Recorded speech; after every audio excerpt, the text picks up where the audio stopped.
Good evening and welcome to this episode of Our View, the show that takes the voice from poverty in Battle Creek and brings it to the table. Joining me tonight is Mia Henry, our workforce experience trainer and recruiter, Tasha Hale, case manager, Dylan Rank, case manager, and me.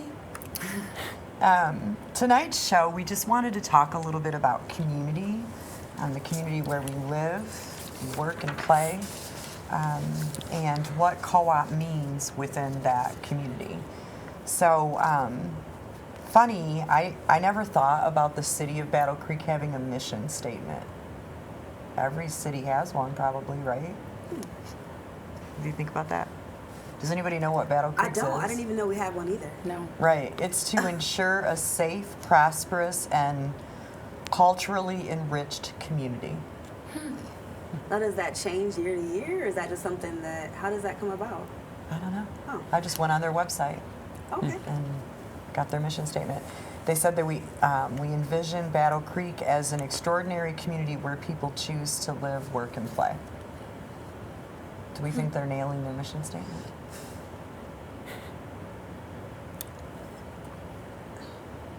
Depends on who you are. How many people do you think know that the city of Battle Creek has a mission statement? Very seldom. One more today, but Two. Three. Three. yes. How many people do you think care about that? If it was something catchy or cooler, but it's a Cereal City. Yeah, everybody knows Yeah, Cereal I City, don't right? know. Battle Creek, Cereal Yeah. City, Cereal City, capital of the world. I think, though, and we encourage this at co-op too, right? That if you're going to be a community, then you have to be a community, right? Mm-hmm. You can't just live in that community or work in that community. You have to be a part of that community. So, honestly, looking at this made me feel like a sense of pride and connected to it, but not knowing it was there. You know, I mean, it's just a city, right? Right. Or is it? I don't know. I think sometimes when you live in a city or a town, the negativity can overtake the good things about it. And sometimes you only hear about the negative parts of your city or your town. And I think that if you step back and take a look and think about that mission statement, there are a lot of positives if you're able to get into them. You know what I mean? Does that make And sense? to celebrate things Yeah, like, right. I'm going to murder this, Monique French's church, Washington Heights. Washington Heights Ministries, breaking ground on 17 new homes in that community. I mean, gosh, I'm so proud of her and her church, and kudos to that because we need it so badly. But I think sometimes for me, it's people who complain a lot about what's going on in Battle Creek, but you're not really a doer.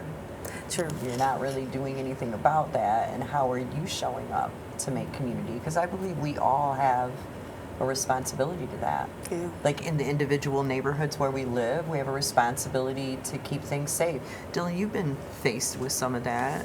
Like, I don't want you to share your actual experiences, but maybe share how that feels to, like, it's not just your home you're protecting, but it's the homes around you and in your neighborhood where you live. Well, I wouldn't necessarily say protecting, but like just building that sense of community wherever you live and like being neighborly, because I think that's forgotten about nowadays. Just helps in building those relationships is key. Hey, Mia, you moved into a new neighborhood last year. Yeah. I don't know, like the longer I'm there, the more walks I take around the cul-de-sac and the more people I get to know. Like Battle Creek, it just seems like there's so many communities inside communities. When I lived in Lakeview, it was the Lakeview community. Now I live in Springfield. Now it's the Springfield community. But fortunately for me, working at the co-op, it's every community. Yeah. So I think that we get caught up in the little townships, but your neighborhood is more than just your street. Yeah, absolutely. So we need to be celebrating things, we need to show up for things when the community does things, show up and be a part. Yes. Can't say we don't have anything to do or the kids don't have anything to do if when something happens you don't take your kids or you don't, indulge in it. So Right. That is something I think Battle Creek is really rich with, right? Yes. Like, Yeah. There's always Yes. something Always happening something at to Market do. Square through the summer. We have the breakfast table. I mean, art fairs, there's always something You just happening. found Lots of something stuff currently. happening at Lila. Yeah. So Yeah, there all kinds are of stuff. things. And yes, you're right. Like, to be a part of community means to engage in those things and be a part of it. And it also means to vote. yeah, absolutely. To pay attention to who your city and county commissioners are and to give voice to those things. Watch out for your neighbors, watch out for the things that are happening in your community and be invested in that. What is a way, Tasha, that at Co-op in our community we have a policy that helps make sure that everybody connects at some level? What is it? Our membership. And what are the policies around that? Our policies around it is just that you come in and just stay connected in the membership, that we help each other. No matter where you're from, you just have to reside in Calhoun County. And we just help you with Is there a many requirement for resources. hours, though? Yes, there is a 4-hour requirement A month? a month. And there are different ways you can do it, and we would go over that at our open intake of how they might be able to, even gentlemen that we serve now are tremendously helping us move stuff and getting their hours that way. It's serving the It's community. serving Yeah. the family. It's serving the community right now. Yeah. And not just the community. Phew, it's warm in here today. It is. It's not just the community of Co-op, but the greater community too, right? Like, we engage in things out there in the greater community and expect our families to engage in that. I think that's pretty different when it comes to programs that typically offer direct services or social services, is asking the clients that you're Yeah. serving to step up and help you serve. So I don't think, well, I'm not that close to case management that anymore, so I would rely on you guys, but I don't think that most people come to Co-op prepared to understand that concept. Like, what do you mean I have to Right. Right. volunteer time to get services? I think a lot of them are in fight or flight. Most of them just need to get to that next step, and sometimes it's gas in a car to get to even look for jobs. Sometimes it's, just needing clothes that they can get in our closet for an interview. Well, I like that piece of it because I've noticed, I've only been at Co-op a couple years, but because you have to be invested, like there are times when you don't need something, but because you're a member of Co-op and you're invested and you still want to help other people, even though you've already gotten your leg up and you're okay.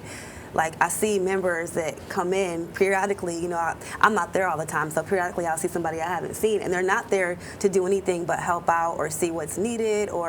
So we're different in other organizations, is that when people show up at the door, it's not just to get something from us. Sometimes just to volunteer, help, hang out. So that's kind Absolutely. of the vibe you got at the Co-op. And that might not be 10 out of every 10 that we serve, Right. but it's 4 out of every 10 that we serve. I mean, we have women at Co-op that Val and I can name that have been there for over a decade or two, almost. Well, Jamie, one of our members, has been there as long as I have, and I've been there since we started. Because you're right, once you get to where you need to be, it's kind of an each one, teach one kind of model that you hang around to support those other women. I sometimes even think, though, they like the community of women.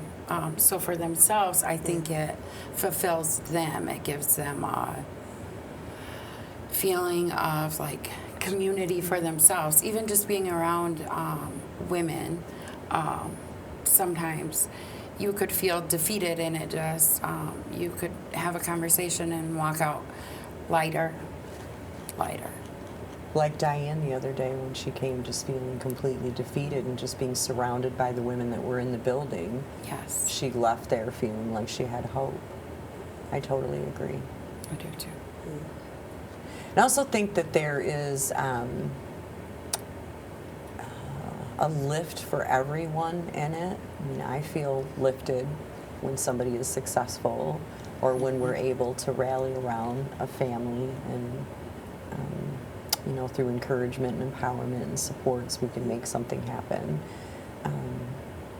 Where do you think it comes from that most co-op members don't see co-op as that social service agency, but they see it more as like the hangout, the hub, family?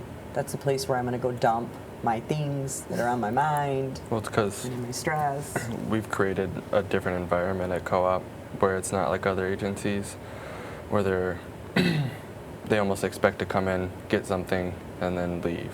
Whereas we have you invest a little more time and a little more of your resources and energy and effort to be there.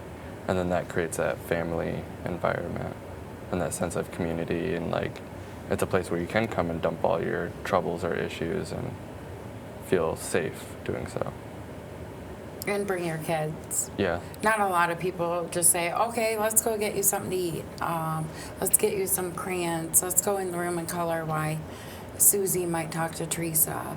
I think that is a big part of it. The welcoming If there's a environment. class that we're, doing, and they had emergency, but they want to show up, we make it accommodable for our kids to actually go in another room, and somebody will help. Yeah. And Maybe it's that sense of trust a there. member. You're not Yeah. gonna lose your kids. Like we got your back. Well, I wouldn't say that our staff is typical DHS staff services or any other organization that you might go into. It's a very familiar environment. It's still professional, but at the same time, it's almost a community center kind of deal. Feel. Yeah, you don't feel like I'm just coming on this paperwork and I have to, I don't want to talk to this lady and tell her. It's kind of a different vibe, and that's a credit to you guys and how you come off in your personalities and having gone through the things yourself. We're not judging. We're not, we've all probably done 20 other things on that intake list ourselves. So it's kind of Right. the whole aspect of co-op. It's real, if that makes sense.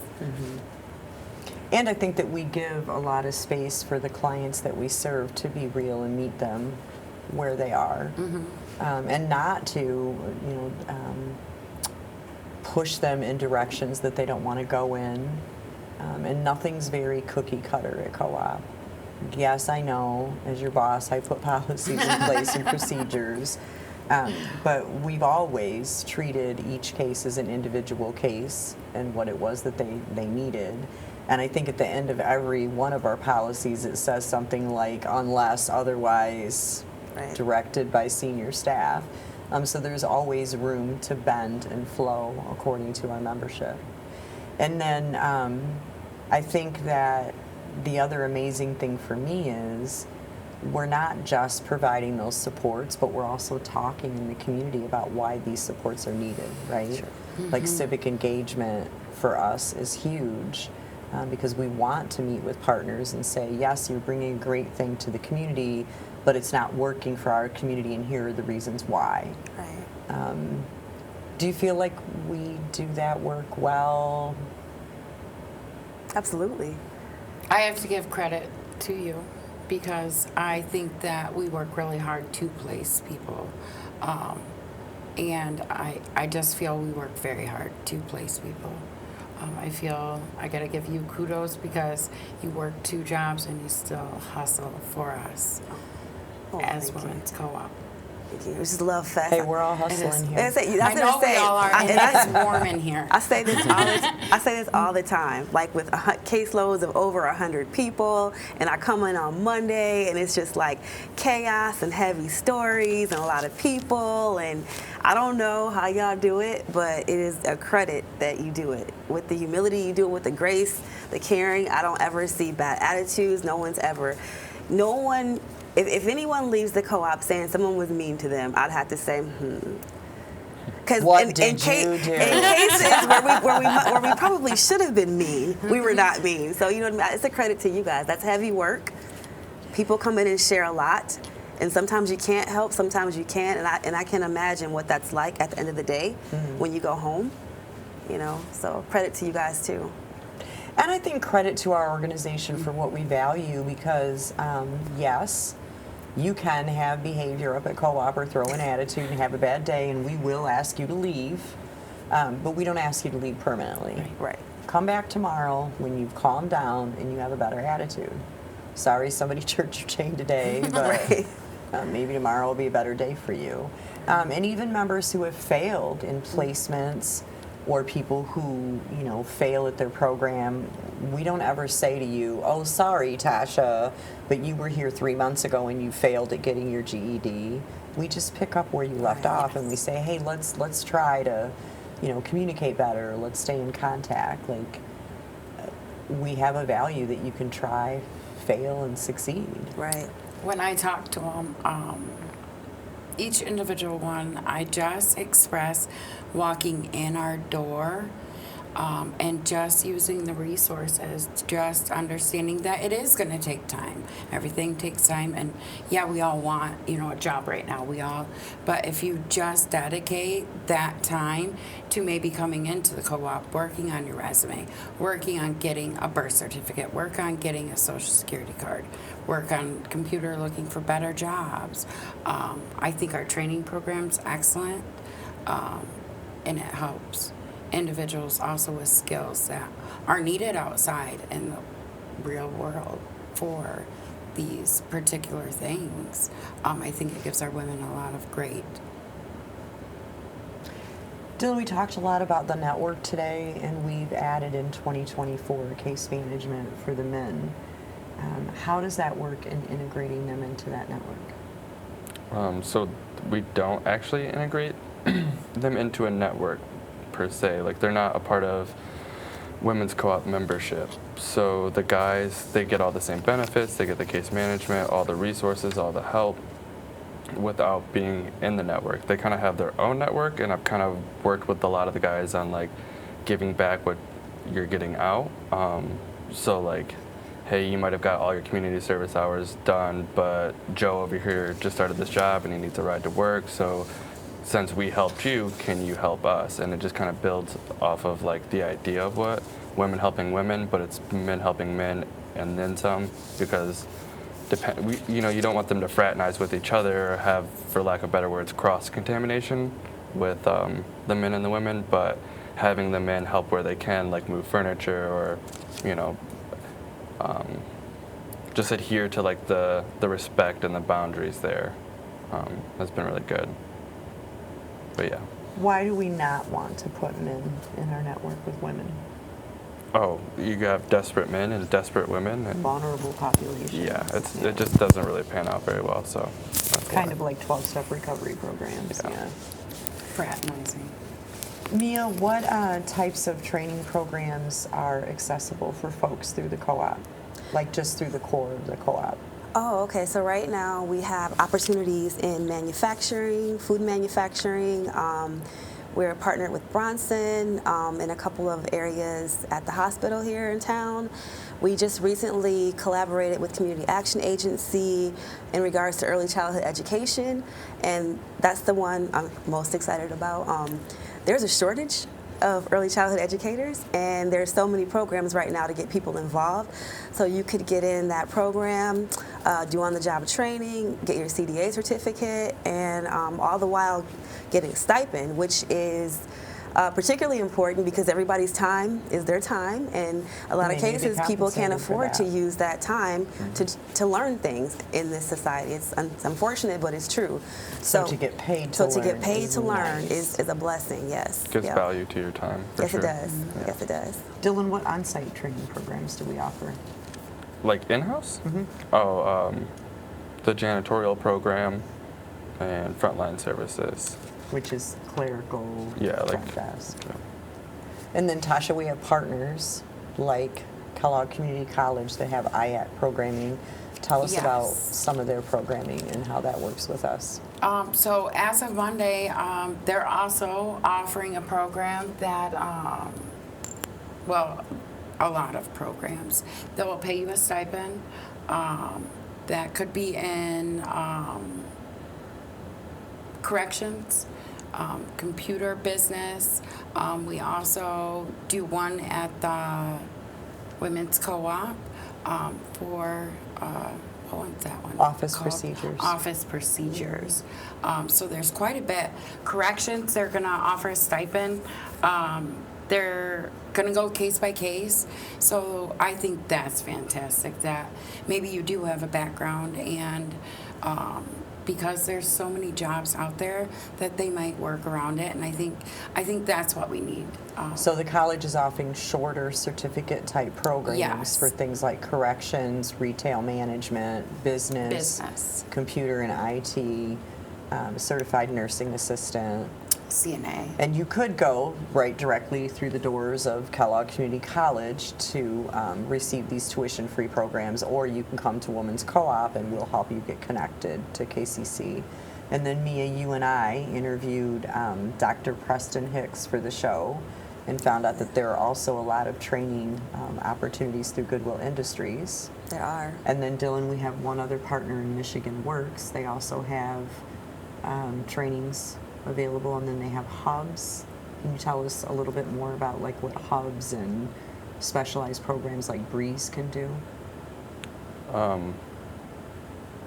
Well, actually, I don't know that they're still doing the Breeze. Well, no, but programs like that. Sometimes Programs like that, they programming. have stuff where like getting a car or getting your insurance paid for up to 6 months, or just different things that remove those simple barriers, or that should be simple barriers, to help get you back on your feet and get the ball rolling, get back to work. Just different things like that nature. I do think that Michigan Works provides a lot, especially to those who are willing to work the program. You do have to work to get provided. But there's supportive work They are services, so very they help you supportive. move up the career Yeah. ladder. They can help you get supports during get work. barriers We should out. consider having Michigan Works on next show. Yeah. Oh, that would be nice. Yeah, and talk to them about services that they offer, because you're right, they do offer They a do. plethora of services. And so, which kind of brings us to co-op and how it serves its client base. We don't have all these assistant programs. We have some training programs in education. We have some smaller funds that take care of these things. We have a co-op store where you can purchase non-food items that are needed to run your home every month. We have a diaper program. We definitely have a donation closet.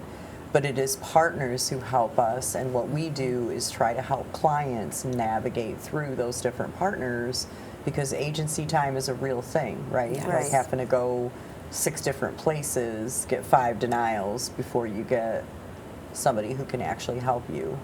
So we just try to pull the strings, or not pull strings, but pull them together, so to speak, and tie them up and navigate them. If you were at a coffee house, this was a coffee house, and you were having coffee with some distinguished guests, and you really needed to sell them on the idea of supporting co-op, what would be that thing that you would say to them about co-op? You've only got a couple minutes, so go, Mia.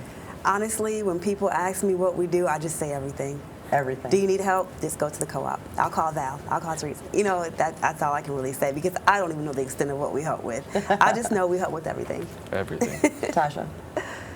What do we help with? We help with. No, what would you say to that distinguished guest that you wanted to come and support and be a part of co-op? Oh, if you were my guest, I would say to you,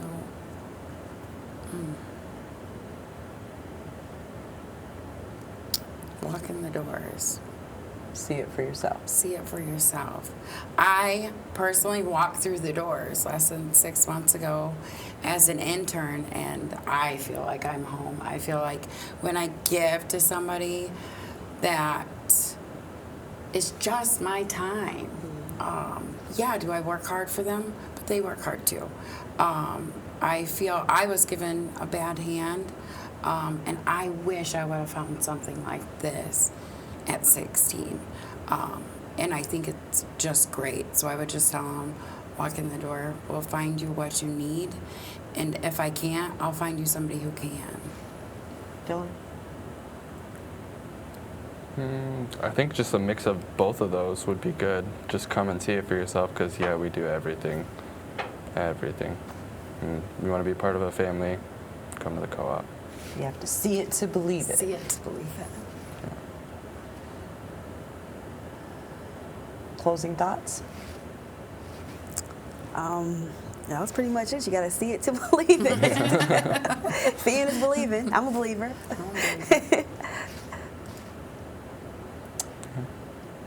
What about projects that are coming soon? Oh, Well, we on the doing soon? workforce experience side, we're hoping to gain Some a new few partners. more high-profile partners that I'm very excited about, because the more partners we have in the community, the more opportunities we can give. So that's very exciting news. How can employers get connected with us? Employees can just call the co-op. Employers can just call Yep, the just co-op. call the Yeah, co-op just call us. and We'll be say, happy to hey, sign you up. we want to sign you up. We'll get you in, and we'll give you some good quality candidates, some good quality trainees, because unemployment rate is low, but that's only because no one's wanting to go to work. So you need us. All right, you guys, thanks for today. thank you. I know I had some reluctant staff members who did not want to be on camera today, but you guys look great, did great. And me and Mia appreciate you being here. Thank you. Good night, Battle Creek.